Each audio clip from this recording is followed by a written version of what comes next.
Jason, a 22-year-old young man, came to me when he was at the brink of disaster. Jason grew up in a household where academic performance meant everything. Success was measured by how good your grades were. And yes, we have all attended school.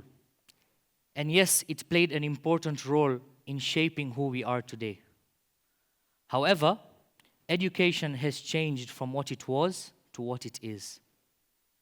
Today, many schools are realizing that it's not just about a strong foundation in academics. It's not just about the academic performance, but a lot more. I am Dr. Imran Versi, and I am currently in my final year of residency in the Department of Psychiatry at the University of Nairobi.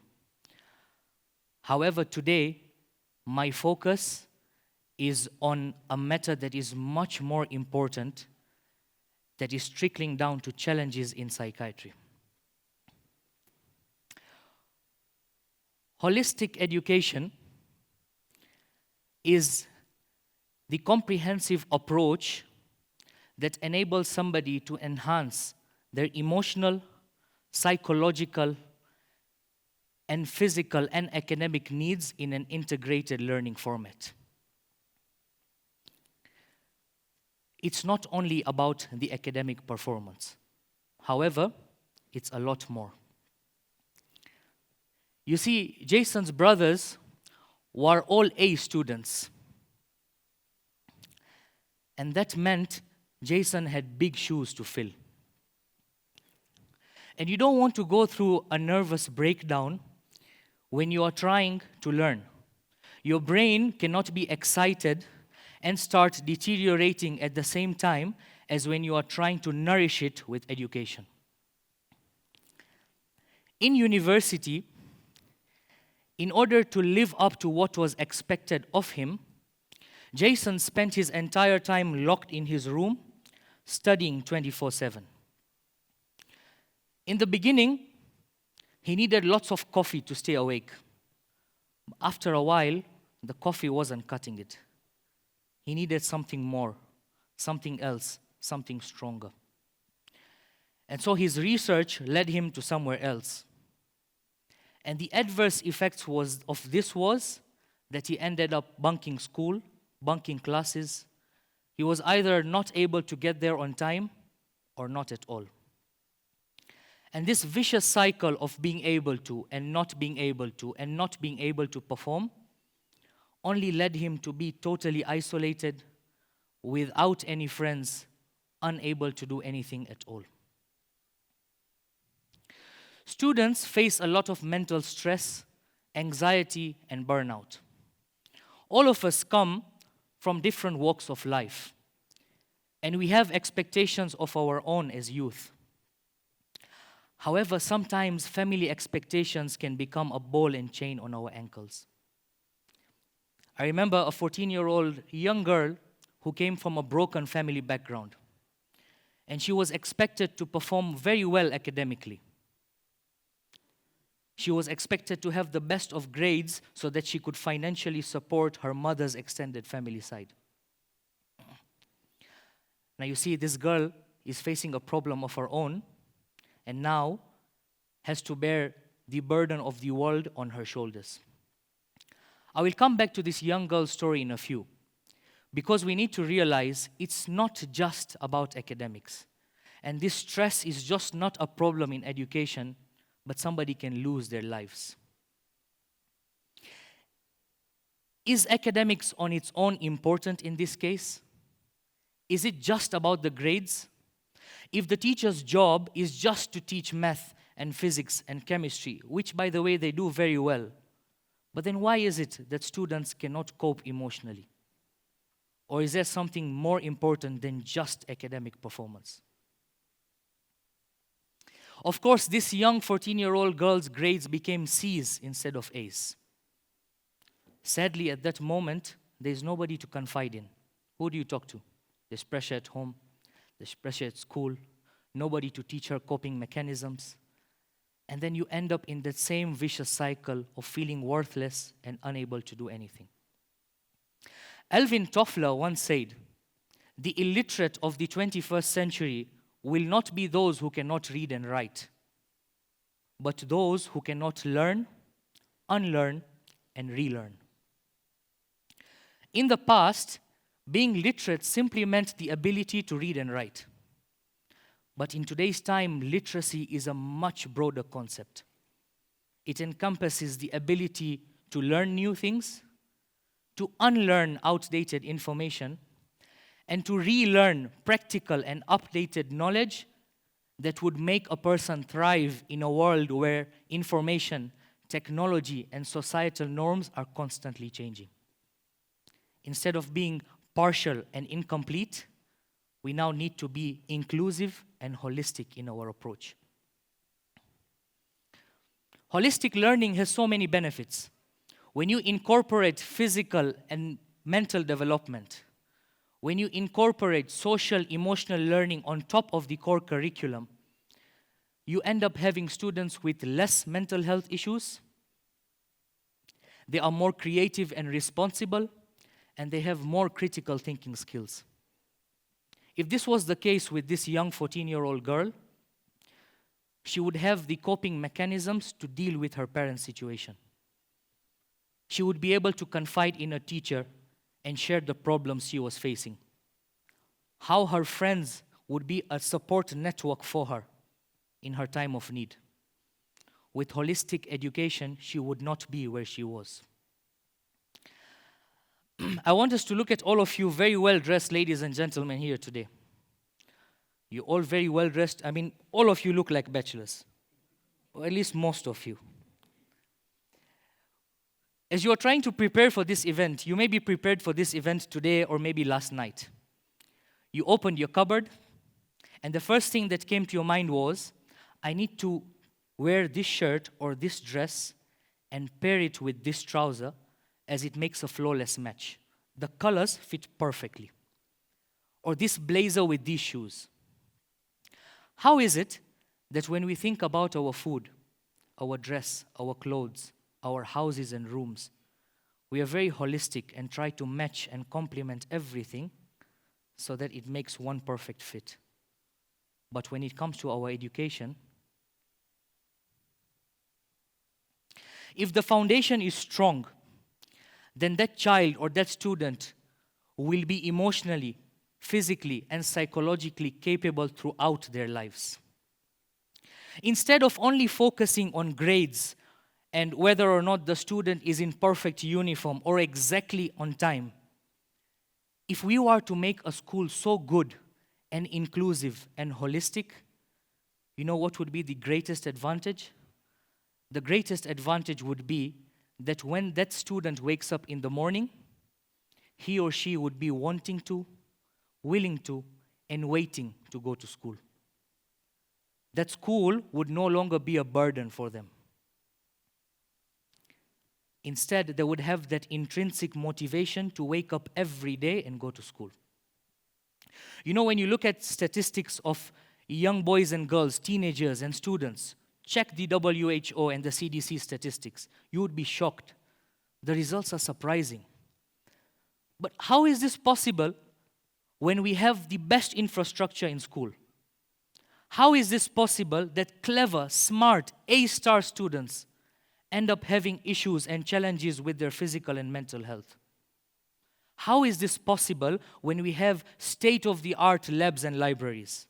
How is this possible when we have the most qualified teachers teaching math and physics and chemistry and biology so well? You know why? Because we only focus on teaching math and physics and chemistry and biology. And that is a problem. You know, my mentor once told me, and I'll never forget this. He said, focusing just on academics or just on grades is like going to the gym and just working out on your left arm. Imagine, for 7 years, you just go to the gym and use one dumbbell on your left hand. After 7 years, your left arm would look like that of Arnold Schwarzenegger, and your right bicep would look like, well, mine maybe. I'm sure many of you have watched Scent of a Woman. And if you haven't, please do watch it.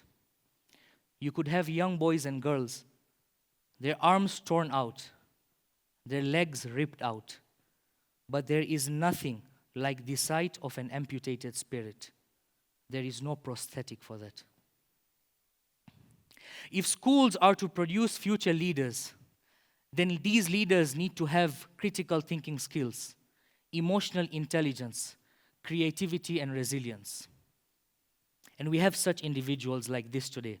I'll give you 3 examples at the top of my head. Well, technically, it's not at the top of my head because, we memorized the script before coming here. But because it's TEDx, we have to show how smart we are. Raise of hands. How many of you have used or heard of AliExpress? Alibaba?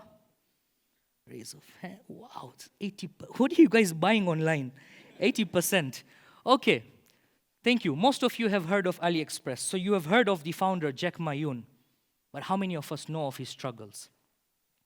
Raise of hands. How many of you have an iPhone? Oh, wow, that's like 70%. Great, thank you. 70% of you have an iPhone. How many of us know where Steve Jobs first started writing his codes from? We have all heard of Michael Jordan. But how many of us know of his struggles before he became the famous Michael Jordan? You think their lives were not filled with failures and struggles before they became successful? When you have an upbringing that is holistic, you then have the necessary equipment to become successful. What does the future hold if our education becomes a holistic learning experience? What would the future look like if we can make changes today? What would the future of that student look like who has a teacher that is an inspiration to them? That rope to guide them into the light. What would the future look like if parents, teachers, and school admins make changes to accommodate for holistic learning? What if schools have peer support groups that provide a safe space for students to talk about their challenges and the problems that they are facing? It doesn't necessarily have to be a physical platform. VSS, Virtual Safe Space, is an online platform that has professionals that help students who go through these challenges. What would the future look like if teachers were trained not on what to teach, but how to teach? How to connect with their student just not and beyond the classroom, not just confined into the walls of the classroom. What if teachers were to incorporate critical thinking skills by stimulating discussions in their classrooms? What would the future look like if parents play an active role in their child's life? What if instead of driving to school, you take a walk to school if it's close by? That walk might not be a very long walk, but the connection built between a parent and their child during that time is invaluable. Envision a school which promotes regular physical activity and nutrition education as part of their curriculum to show the importance of a healthy lifestyle. You would end up having students who are not only mentally, but also physically capable. I know what most of you are thinking now. It's ironic how I am talking about physical fitness and nutrition, because clearly, but don't take me as a benchmark for this. How awesome would it be for the future of our students and children if parents were to have one meal with their children every day? Just one meal. To connect with them emotionally, to break that barrier of communication between a parent and their child, so that that child can then open up to their parents. I present to you hashtag OMT. Those who are writing it down, please write it down. Hashtag OMT. One meal together. Just one meal.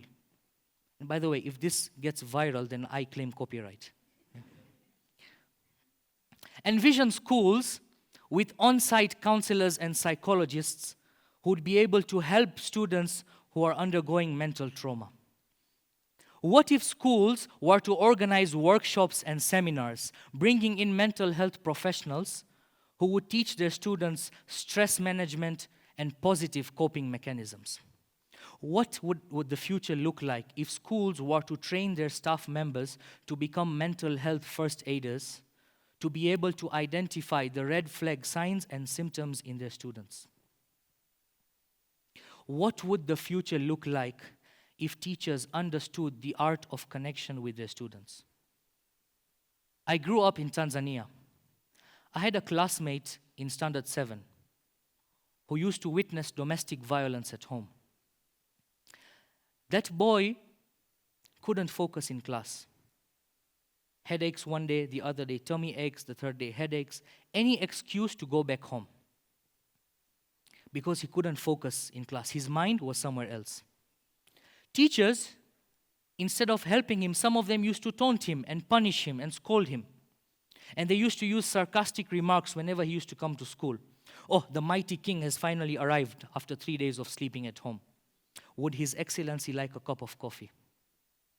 But there was this one teacher who held him when he was down, who understood the art of connection with her students. Instead of taking lunch with her co-teachers, she used to sit and have lunch with him until he would end up confiding and trusting and building that connection with the teacher. Ladies and gentlemen, I have told you 3 stories tonight. And each of these stories has a common ground. All of these stories have one similarity. You remember Jason at the beginning, who was at the brink of disaster? He was brought to me at the psychiatric outpatient department by his teacher. You remember the 14-year-old young girl who was overwhelmed by stress? She had self-cutting marks. It was this one teacher who recognized that this student is going through something. And she got her the help that she needed. And my classmate of Standard 7, it was this one teacher who held him when he was down and got him the help that he needed. And today, he is one of the most successful businessmen in his country. Teachers play a very important role in shaping future leaders. So what can we do to advocate for holistic learning? What can I do? What can you do as parents, as teachers, as staff members, as older siblings? You know, in a famous narration, Jesus, peace be upon him, was one day walking in a graveyard along with his disciples. Along the way, they came across a dog. One of the disciples exclaimed, "What a foul-smelling dog this is." Jesus, peace be upon him, immediately responded and said, "But look at the intensity of the whiteness of its teeth." Meaning, yes, this dog might be foul-smelling, but still it has one characteristic you don't have. Its teeth are whiter than yours. Ladies and gentlemen, similarly, we all have our own set of skills, talents, and abilities. What if parents were to use their skill set to improve the art of connection with their children?